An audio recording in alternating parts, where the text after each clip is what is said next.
closing statement ini. Ya, terus terang saya debat semacam ini jauh dari yang saya harapkan. Tapi ya sudahlah, mau bagaimana lagi. Saya kira Pak Kayama mengulang-ulang kesalahan pemahaman. Kapan saya bilang di satu sisi Alkitab itu sejarah dan bukan sejarah? Kalau saudara tangkapnya begitu, saudara tangkapnya nggak benar. Yang saya bilang harus membedakan antara Alkitab sebagai sejarah dan tafsir Alkitab. Sejarah, ya sejarah. Tapi bagaimana menafsirkan data sejarah, itu problem lain. Mengapa saya tidak mau menanggapi semua ocehan beliau tadi panjang lebar itu? Karena saya tahu bahwa itu bukan historical Jesus. Itu problem hermeneutics. Sehingga kalau seandainya debat kita itu disepakati, buang itu historical Jesus saja, mari kita adu tafsir ayat, silakan. Ya, itu saya ladeni. Saya Alkitab hari di tiap hari. Ya, sehingga menjawab yang teman itu hal yang mudah. Tapi kan kalau saya jawab itu kita sudah lari dari inti perdebatan, ya. Nah, lalu soal Yesus mati itu pokoknya harus mati, mau tidak mau harus mati. Ingat bahwa kalau kita bicara ini historical Jesus, kita tidak bicara mau atau tidak maunya kita, ya. 1000 kali kami mau Yesus mati, kalau Yesus memang fakta sejarahnya tidak pernah mati, ya tidak pernah mati. Tapi 1000 kali pakai nama mau Yesus tidak mati, ya dia akan bertahan seperti itu. Problemnya sekarang bukan soal maunya orang Kristen bagaimana, maunya Islam bagaimana, mau kayak nama bagaimana, tapi fakta sejarahnya apa? Itu yang jadi persoalan. Dan apa kalau memang maunya Yesus tidak mati? Kasih bukti. Buktinya apa? Buktinya tidak ada bukti. Kalau saya paparkan data sejarah.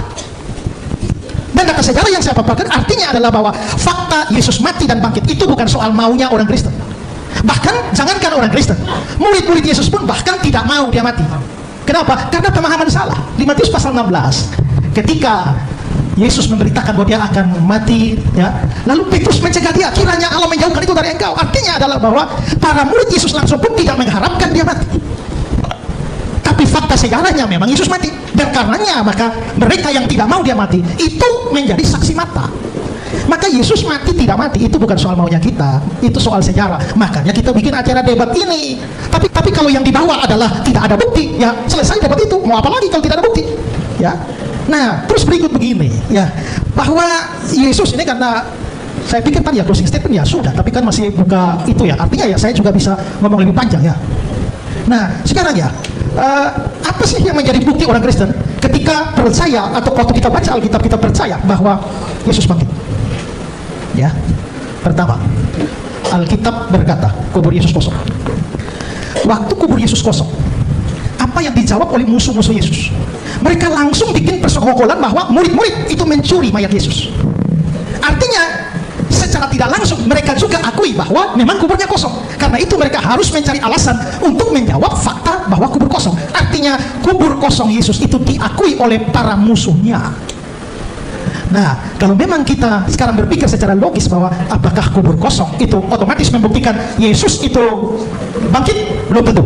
Karena kalau kita hanya bersandar pada satu bukti bahwa kubur kosong, maka tidak bisa membuktikan bahwa Yesus bangkit. Karena kubur kosong itu memungkinkan bahwa secara logis ya, memungkinkan bahwa kalau mayatnya dicuri itu sudah kosong. Tapi yang paling jelas adalah bahwa dia menampakkan diri selama 40 hari berulang-ulang dan murid-muridnya jadi saksi. Nah, kubur yang kosong belum tentu membuktikan Yesus hidup. Tapi kubur kosong dan ditambah dengan penampakan Yesus selama 40 hari. Dan seperti kata Paulus di 1 Korintus 15, dia menampakkan diri kepada lebih dari 500 orang sekaligus. Dan kebanyakan masih hidup. Artinya apa? Ini bisa cross check. Ini bukan soal maunya Paulus, ini bukan soal maunya orang Kristen, tapi itu bisa dicek-recek. Semua saksi mata ada. Dan pikirkan ini, bahwa berita Injil tentang Yesus yang mati dan bangkit itu juga disampaikan oleh Petrus waktu khotbah Petrus pada hari Pentakosta. Dia bilang, Yesus yang kamu bunuh dan kamu salibkan. Dia bicara kepada orang Yahudi dan tidak ada satupun yang protes. Kalau Yesus tidak mati dan tidak bangkit, maka kata-kata Petrus tidak relevan.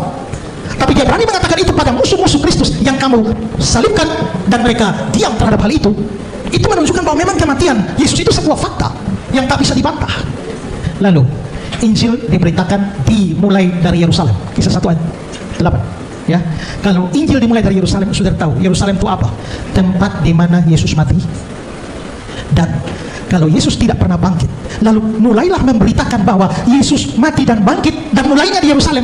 Kalau mau tipu orang, mulailah di India sana, mulailah di Tiongkok sana, jangan mulai di Yerusalem, di mana orang bisa membuktikan Yesus tidak bangkit. Seandainya Yesus tidak mati, tidak bangkit. Seandainya memang dia betul-betul tidak mati, tidak bangkit. Tapi mereka berani bicara di Yerusalem langsung, kota yang akan mematikan mereka seandainya dia memang tidak mati dan tidak bangkit.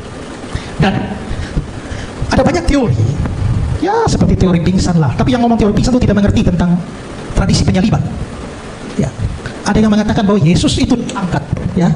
Yesus diangkat, tidak disalibkan, tapi tiba-tiba diangkat oleh Tuhan ke surga, lalu ganti dengan orang lain yang serupa Yesus baru yang disalibkan. Jadi aneh ya, kalau Allah memang mau menyelamatkan Yesus dari salib, kenapa pakai acara tipu-tipu?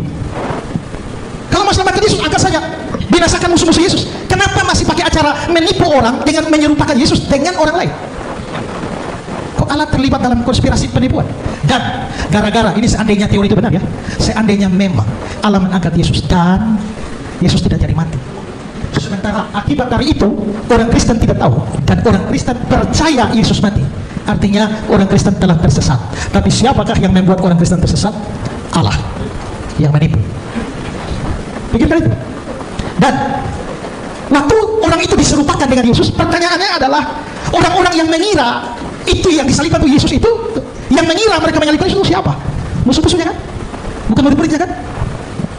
Dan kalau begitu seharusnya yang percaya bahwa Yesus tidak disalibkan, atau yang percaya bahwa Yesus disalibkan, tertipu oleh Allah, itu adalah mereka yang mau menyalibkan dia. Tapi ternyata bukan mereka yang percaya, justru murid-murid yang percaya. Mungkin apa yang saya omong disukar, tapi dengan ulang ya, lalu mikir baik-baik, pakai logika ya. Nah sekarang gini loh, tadi Pak Kainama bicara soal ya mempermuliakan Yesus.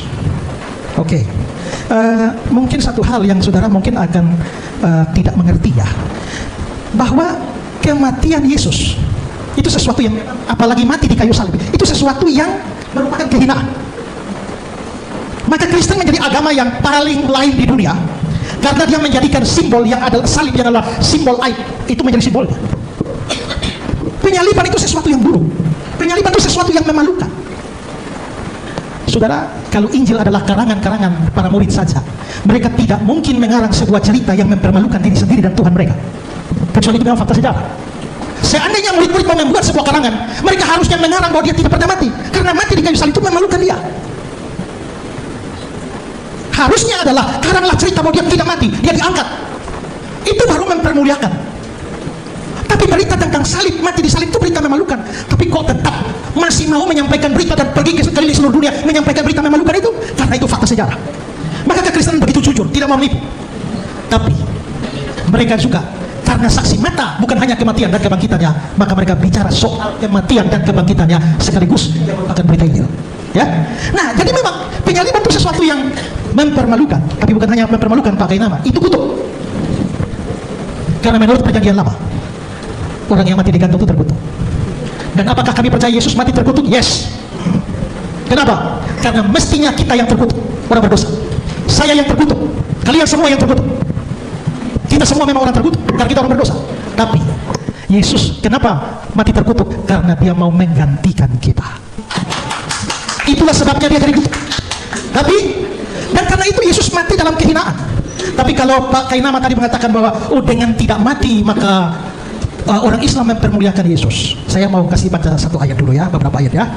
Filipi pasal 2, hendaklah kamu dalam hidupmu bersama menaruh pikiran dan perasaan yang terdapat juga dalam Kristus Yesus, yang walaupun dalam rupa Allah tidak menganggap kesetaraan dengan Allah sebagai milik yang harus dipertahankan, melainkan telah mengosongkan dirinya, mengambil rupa seorang hamba. Mengambil rupa hamba itu sudah rendah, menjadi sama dengan manusia itu sudah rendah. Dalam keadaan sebagai manusia dia telah merendahkan dirinya dan taat sampai mati, bahkan mati di atas kayu salib. Jadi bukan orang Kristen yang merendahkan Yesus, Yesus merendahkan diri sendiri. Tapi apakah dengan demikian kita tidak mempermuliakan Yesus? Tidak.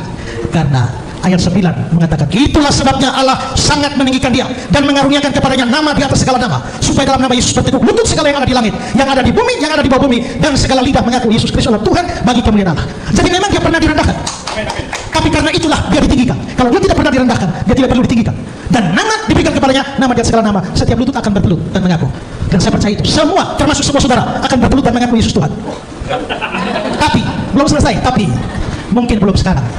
Akan tiba saatnya ketika pada akhir zaman saudara akan dipaksa mengaku atau tidak ya? Jadi kalau saudara pasti saudara akan mengaku, terpaksa mengaku. Tapi kalau tidak mau, ya mengakulah sekarang. Tidak mau, urusan saudara. Dan ingat, kalau Pak Kainama sampai mempunyai pandangan seperti itu Pak, menurut saya pantas Bapak jadi mualaf. Karena itu hal paling mendasar. Itu hal paling mendasar dalam Kristen. Dan Bapak tidak mengerti itu. maka wajar Pak jadi mualaf.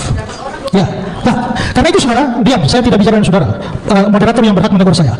Dan karena itulah, maka menurut saya, ya, kita, memang perdebatan kita akan berakhir. Tapi, ingat ya, bahwa tadi saya sudah bilang, Yesus mati dan itu penting untuk keselamatan.